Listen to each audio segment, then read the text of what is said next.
Today left hospital after a week in which the NHS has saved my life, no question. It was an Easter message like no other. In the last 7 days, I have, of course, seen the pressure that the NHS is under. I've seen the personal courage, not just of the doctors and nurses, but of everyone, the cleaners, the cooks, the healthcare workers of every description, physios, radiographers, pharmacists, who've kept coming to work, kept putting themselves in harm's way, kept risking this deadly virus. One of thanks to those Boris Johnson believes he owes his life. In particular, 2 nurses who stood by my bedside for 48 hours when things could have gone either way. They're Jenny from New Zealand, Invercargill on the South Island to be exact, and Luis from Portugal near Porto.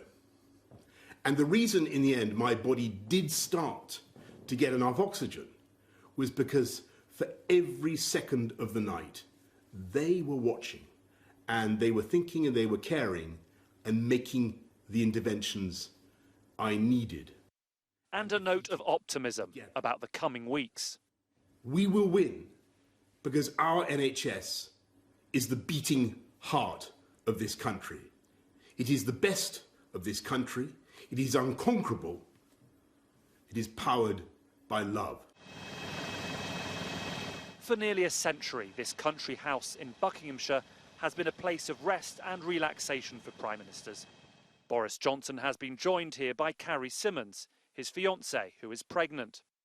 Earlier she tweeted, "I cannot thank our magnificent NHS enough. The staff at St Thomas's Hospital have been incredible. I will never ever be able to repay you, and I will never stop thanking you." There were times last week that were very dark indeed. My heart goes out to all those in similar situations worried sick about their loved ones. Thank you also to everyone who sent such kind messages of support. Today I'm feeling incredibly lucky.